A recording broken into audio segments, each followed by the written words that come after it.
The history of humanity can be seen as a record of victors, power, and purpose. Milestones such as evolutionary stages, the agricultural revolution, or other turning points are often highlighted as significant markers. However, is everything truly that simple? Perhaps, behind ancient stories, myths about gods, angels, giants, and disasters, lies a deeper meaning than we usually perceive. Upon closer observation, an alternative narrative of human history may gradually emerge. This is not a common history but a tale forgotten, hidden from human awareness, or long overlooked. Yet now, we have the opportunity to uncover these concealed truths. In early 1946, in the land now known as the West Bank, a group of Bedouin teenagers herding sheep and goats near the ancient settlement of Qumran were idly passing time amidst the monotony. Picking up stones from the wind and sand-swept desert, they threw them around. Unexpectedly, when one stone was tossed into a dark cave, the sound of shattering echoed from within. Curious, they ventured inside to explore and discovered a series of large clay jars, one of which was broken.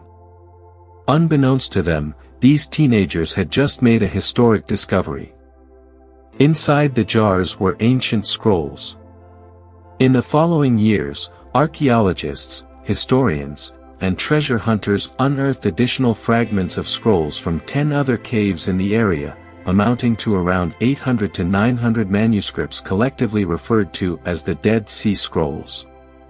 Among them were significant portions of a mysterious religious text not included in canonical scriptures, known as the Book of Enoch. When fully compiled, the Book of Enoch consists of 5 books: the Book of the Watchers, the Book of Parables, the Astronomical Book, the Book of Dreams, and the Epistle of Enoch, spanning approximately 100 chapters.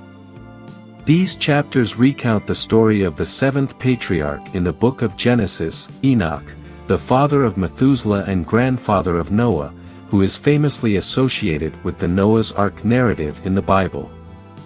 However, this is not the familiar tale of Noah's Ark that we know. In fact, the Book of Enoch narrates an entirely different account of the events leading up to the Great Flood during Noah's time, presenting a vastly distinct theological history. This book speaks of the Watchers, described in the Bible as fallen angels who were sent to earth to observe humanity in a distant, undefined past. However, instead of merely performing their supervisory duties, the Watchers became captivated by human women and soon indulged in depravity. Consequently, they altered the entire order of humanity, opening a chapter of history shrouded in mystery and controversy. The offspring of the union between the Watchers and humans were the Nephilim. These Nephilim are described as ferocious giants, endangering and ravaging humanity, or alternatively, supernatural, cannibalistic giants. Their existence provoked great wrath among the gods. To punish the Watchers, they were imprisoned in a subterranean abyss. Against this backdrop, Enoch acted as a mediator between the gods and the imprisoned Watchers. The Book of Enoch provides detailed accounts of Enoch's journeys between heaven and earth. He traveled with angels, observing rivers, mountains, and the edges of the world from above. Despite Enoch's attempts to intervene, the gods ultimately decided that the corrupt world must be punished. Their chosen punishment was the Great Flood. This flood was intended not only to annihilate the Nephilim but also to affirm the eternal imprisonment of the Watchers. Before this event occurred, Enoch was taken to heaven in a fiery chariot. Interestingly, the Book of Genesis in the Abrahamic tradition also mentions the Nephilim in chapter 6, describing them as heroes of old, men of renown. This is not the only biblical reference to the Nephilim. In Numbers 13:32-33, when the Israelites entered a land inhabited by the Nephilim, they noted that these beings were so enormous that they felt like grasshoppers by comparison. Many details in the Bible today are often interpreted symbolically, as stories conveying philosophical meaning rather than historical accounts. However, archaeological evidence has pointed to the occurrence of a great flood in the past, aligning with many religious and cultural myths worldwide. But if the Nephilim truly existed, is there any further evidence to support this? There might be. Stories of giant skeletons unearthed across North America have been documented, accompanied by newspaper reports from the late 19th and early 20th centuries, suggesting that ancient giants may have existed and coexisted with early humans. This phenomenon is not confined to the United States. Similar giant skeletons have also been found in the Amazon rainforest, Africa, and other locations. Indeed, tales of giants are deeply embedded in human history and tradition. The renowned explorer Marco Polo wrote about a race of giants in Zanzibar, so strong they could carry 4 ordinary men at once, while the people of Tangier, Morocco, believe their city was founded by a giant named Antaeus. According to Irish legend, the Giant's Causeway off the northeast coast of Ireland, with its 40,000 interlocking basalt columns, was built by the Irish giant Finn McCool to walk across the sea to Scotland to confront another giant. Stories of giants also appear in Norse mythology and ancient Greek lore.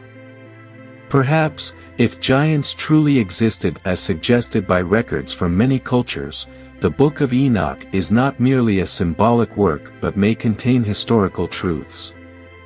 It is notable that, for centuries, the Book of Enoch was an integral part of both Jewish and Christian religious traditions. Many sects, if not the majority, accepted the book as canonical. Some even suggest that the Book of Enoch inspired the Book of Genesis, given the parallel narratives and overlapping themes in both texts. This raises the question, why is the Book of Enoch not included in the Bible? To answer this, we must look back to the early centuries following the death of Jesus Christ. At that time, the Bible did not have a rigid structure of 39 Old Testament books and 27 New Testament books as we know it today. Instead, there were numerous Gospels and religious texts that created a diverse tapestry of Christian traditions.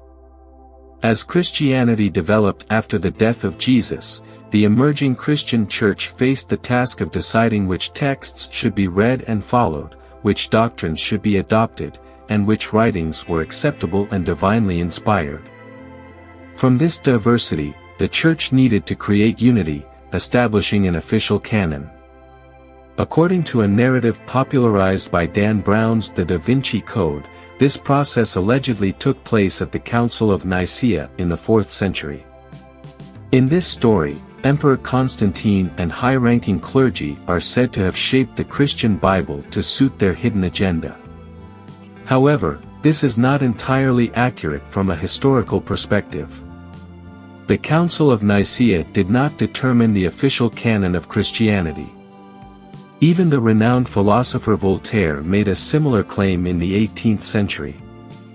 While the story may not be factually correct, it is accurate in one regard: senior church members undoubtedly selected and debated which texts would make up the official canon. They may have even criticized and dismissed dissenters by labeling them heretics, and they almost certainly sought to expand their power. This process did not occur in a single council but unfolded over several centuries, from the 1st to the 4th century. By the end of the 4th century, this process was completed, and the official Bible was established without the Book of Enoch. But how did such a highly influential, if not essential, text like the Book of Enoch come to be excluded? To answer this question, we can look at other Gospels that were also left out of the final product. For instance, the Gospel of Peter, partially discovered in Egypt in 1886, recounts a long-missing story of Jesus' resurrection, featuring 2 towering angels and a talking cross. Or the Gospel of Mary, a renowned text in which Mary Magdalene is not only considered a disciple of Jesus but his most favored disciple, possibly even his wife. In this text, the disciple Peter questions why he and the other disciples should listen to Mary, a woman. In response, Matthew says, "If the Savior has made her worthy, who are you to reject her?" Surely the Savior knows her very well, which is why he loved her more than us. Like the Book of Enoch, these Gospels tell extraordinary and challenging stories that confront established history.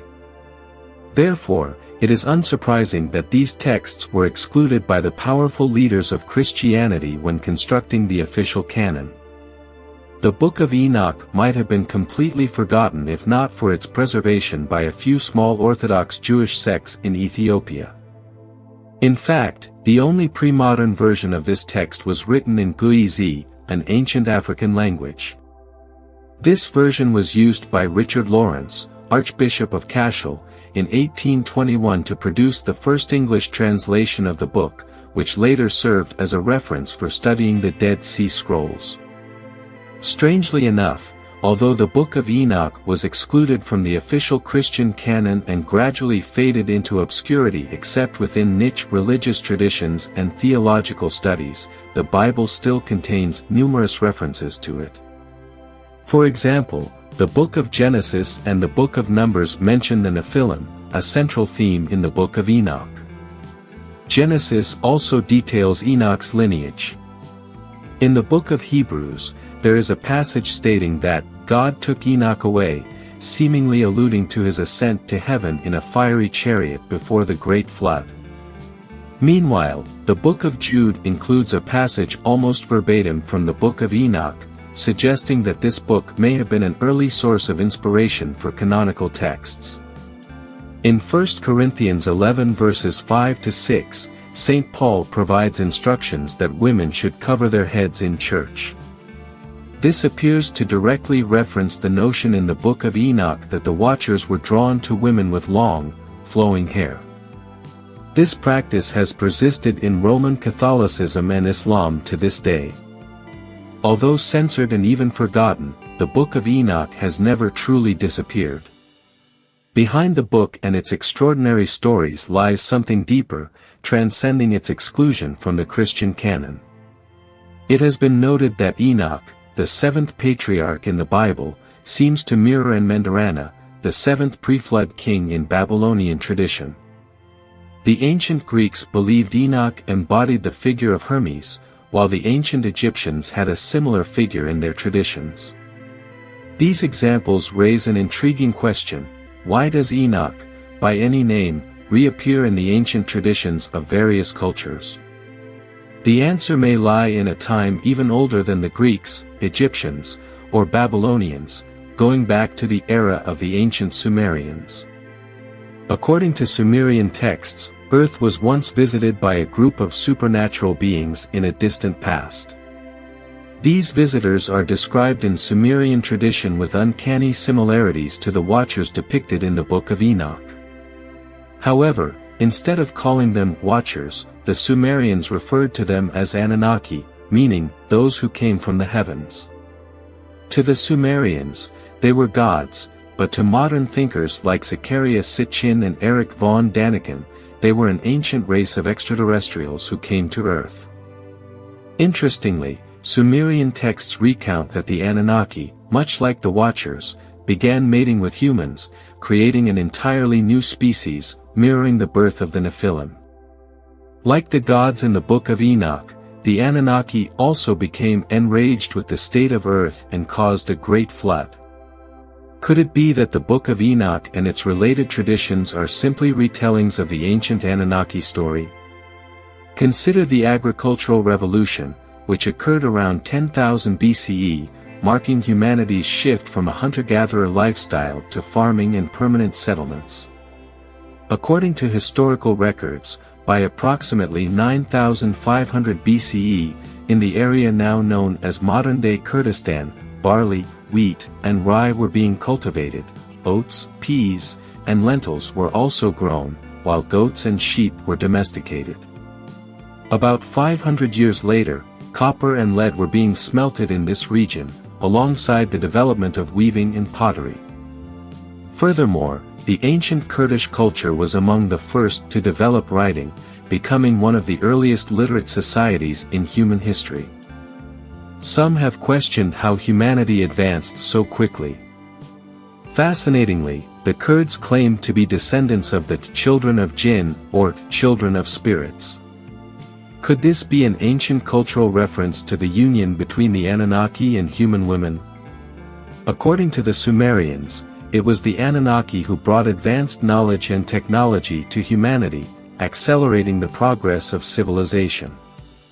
Many have speculated that this explains seemingly impossible constructions, such as the Great Pyramid of Giza or Teotihuacan, ancient monuments of extraordinary precision that defy explanation by the cultural capabilities of their time. Interestingly, the Book of Enoch describes a process almost identical to the story of the Anunnaki, in which the Watchers imparted advanced knowledge and technology to humanity. They taught humans metallurgy and mining, science and medicine, how to read and write, how to observe the stars, the use of cosmetics, the crafting of jewelry, and even revealed the secrets of the art of war. In Enoch 8:1-3a, it is written, "And Azazel taught humanity to make swords, knives, shields, and armor. He showed them the metals of the earth and how to work them, bracelets and ornaments, the use of antimony, beautifying the eyelids, all kinds of costly stones, and all coloring tinctures. And there was great impiety, they committed fornication, were led astray, and became corrupt in all their ways." Could the Book of Enoch simply be a reflection or retelling of the Anunnaki story? A frequently mentioned example of things entirely inexplicable by historical, cultural, and social circumstances is the Egyptian pyramids. According to the ancient Arab historian al-Makrizi, these pyramids were built by a king named Sorid, who lived before the Great Flood. Interestingly, when the name Sorid is translated into Hebrew, it becomes Enoch. In another passage in the Book of Enoch, he describes the secrets of lightning and the secrets of thunder.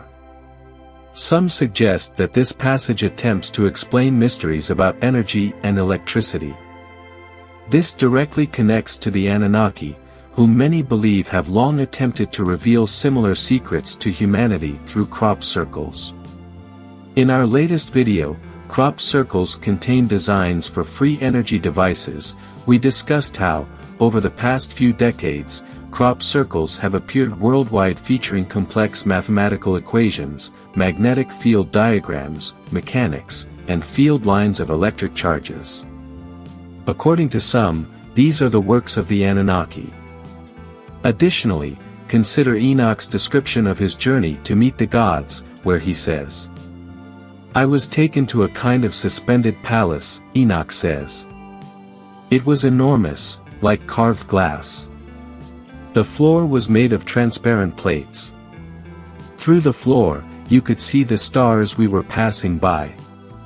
With this in mind, one might wonder whether the fiery chariot that took Enoch away before the Great Flood was, in fact, an extraterrestrial spacecraft.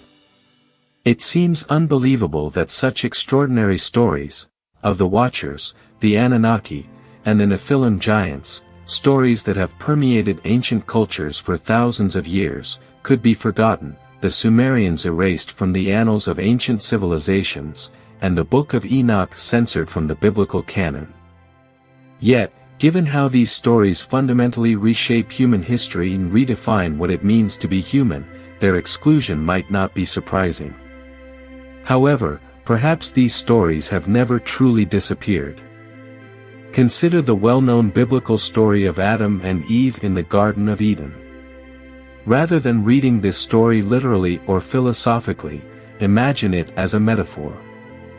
God creates Adam to oversee the earth, much like the God sent the Watchers in the Book of Enoch. From Adam's rib, God creates Eve. Adam and Eve procreate, symbolizing the union between the Watchers and human women. Adam and Eve are told they may eat anything in the Garden of Eden except the fruit from the tree of knowledge of good and evil. Naturally, they eat the fruit, which represents the Watchers bringing advanced knowledge and technology to humanity, knowledge they perhaps had not yet evolved enough to use responsibly. Just as eating the fruit from the tree of knowledge gave Adam and Eve an understanding of God, the Book of Enoch describes how the Watchers revealed eternal secrets preserved for heaven, things that mankind longed to learn. Reading the story of Adam and Eve this way, the parallels between it and the Book of Enoch become evident. Perhaps that is the point. Maybe the authors of the Adam and Eve story were simply retelling the stories from the Book of Enoch in their own way, recounting the Sumerian tale of the Anunnaki. Like many other cultures and religions before them, they wove this critical part of human history into their religious canon in metaphorical form so that these ancient records could endure. So, what is the history of humanity? Is it what we understand through official historical accounts? Or is it something deeper, more astonishing, though perhaps long forgotten?